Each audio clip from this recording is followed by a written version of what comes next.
10 bonnes raisons d'adopter un cochon d'Inde. Donc, j'ai fait une liste sur mon iPhone, donc je vais vous le dire. Désolée si je regarde mon téléphone. Donc, j'avais fait ça comme ça, une belle petite liste avec des petits cœurs. Donc, 10 bonnes raisons d'adopter un cochon d'Inde. Bon, c'est sûr que je vais aussi faire le 10 bonnes raisons de ne pas acheter de cochon d'Inde. Je vais le faire peut-être après, je sais pas. Puis, c'est ça. Donc, ça, c'est les points forts. Puis ensuite, il va y avoir les points faibles dans une prochaine vidéo. Donc, numéro 1. C'est un animal câlin, entre parenthèses, dans le sens que ça a besoin de beaucoup d'affection. C'est sûr que le mieux, c'est d'en avoir 2. Mais si vous, vraiment vous en gardez juste un à la maison, ben, c'est possible de... Tu sais, oui, c'est possible, mais il faut vraiment lui donner beaucoup d'attention parce que cet animal-là en a besoin de toute façon. Donc, numéro 1, c'est un animal câlin. Donc, numéro 2, il n'est pas très coûteux. Bon, c'est sûr qu'à l'achat, comme n'importe quel animal, ça fait... tu sais, il y a beaucoup de frais quand même à débourser, mais ça dépend de qu'est-ce qu'on achète, c'est sûr. Mais pour... Tu sais, il y a des choses que c'est inutile d'acheter à un coût élevé, puis il y a des choses que c'est vraiment utile, c'est comme la vitamine C, des trucs comme ça, que je vais en reparler prochainement. Mais c'est ça, fait que c'est pas très coûteux techniquement. C'est sûr que les visites vétérinaires, il faut avoir un bon budget pour pouvoir avoir un cochon d'Inde, mais c'est comme n'importe quel animal. Quand on décide d'acheter un animal, il faut y penser longtemps avant, parce qu'il y a beaucoup de contraintes qu'il faut penser.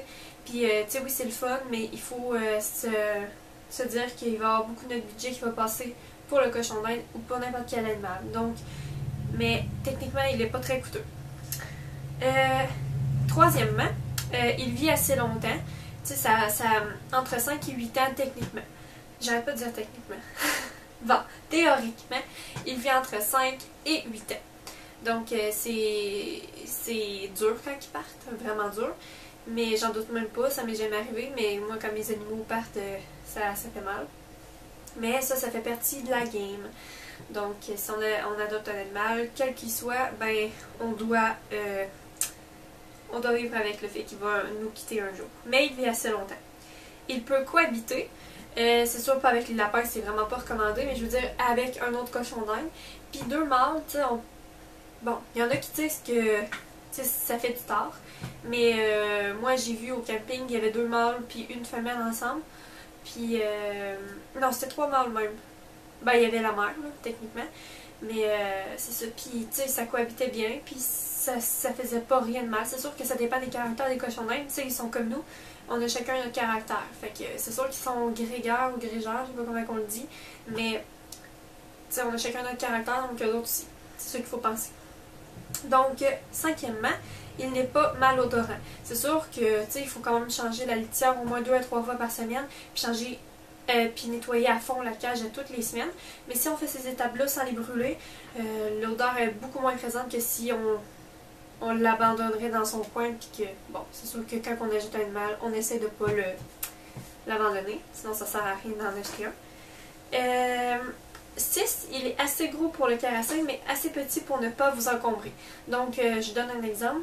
S'il y a certaines personnes qui n'aiment pas les chiens, bon, moi j'adore les chiens, mais je veux dire... qui n'aiment pas les chiens, tu sais, qu'ils soient gros ou petits, parce qu'ils prennent trop de place. Puis il y en a qui n'aiment pas les animaux trop petits comme des souris puis des hamsters parce que tu sais, c'est trop petit, bon, tu sais, ça saute un peu, tu sais, ça veut s'en aller sur nous. C'est sûr qu'il y a bien des souris où, je sais pas, je connais pas ça, peut-être qu'ils veulent rester sur nous pour les caresser et tout. Mais, tu sais, le cochon d'Inde, c'est pas mal l'équilibre de ces deux animaux-là, ben, de ces 2 catégories d'animaux-là. Parce que c'est, tu sais, quand on peut rester avec, écouter la télé, puis il est couché en nos jambes, puis, tu sais, il bouge pas, il gargouille, il queen, des trucs comme ça, donc, tu sais, c'est le fun. Puis, fait que c'est ça, c'est pas trop encombrant non plus. C'est sûr qu'il faut avoir une bonne cage, surtout si vous en avez 2, au moins d'un mètre 20, donc c'est pas tout le monde qui a de la place pour mettre 1,20 m dans sa maison de petit amour de cochon d'Inde. Mais c'est ça, c'est à y réfléchir. Mais tu sais, techniquement, c'est pas vraiment encombrant comparé d'un gros chien avec son lit, sa nourriture, tout. Donc c'est ça. Puis il est possible de faire un bon rangement pour pas que ça s'encombre trop. 7, il ajoute beaucoup de bonheur dans une maison, puis ça c'est vrai, c'est comme une thérapie, n'importe quel animal, c'est une thérapie, donc il ajoute beaucoup de bonheur. 8, il est un animal tranquille et diplomate. Donc, c'est rare que deux cochons d'Inde vont s'entretuer. Ben, c'est sûr que s'il y en a un en dominance, puis qu'il est vraiment. Tu sais, c'est comme le caractère, c'est comme tout le monde. 9, il communique beaucoup. Donc, il y en a des cochons d'Inde qui communiquent pas ben. Mais comme le mien, tu sais, il communique, tu sais, il fait des petits coups de main de temps en temps. Mais là, c'est sûr, ça fait rien que 2 jours que je l'ai. Mais tu sais, je vais lui donner le temps aussi de s'adapter, au moins 3 à 4 jours d'isolement. Tu sais, je veux dire qu'il prenne place sur son territoire à lui sans se faire déranger. Mais c'est ça, tu sais, techniquement, c'est un animal vraiment tranquille. Donc, c'est pas. Tu sais, ils vont pas se tuer dans leur cache, ils sont deux. Puis il communique, ouais, j'ai sauté en tout cas, je suis revenue sur l'autre, mais il communique beaucoup. Puis il est trop doux, c'est vraiment trop doux, ça c'est vraiment cool, puis je trouve ça vraiment trop mignon, puis c'est ça, c'est une bonne raison d'en acheter un. Donc voilà, j'ai fait le tour des 10. Donc si vous aussi, vous aimez les cochons d'Inde, puis vous aimez ma présentation des 10 bonnes raisons d'acheter un cochon d'Inde, ben thumbs up, puis clique sur j'aime et abonne-toi si t'as envie. Bon ben salut!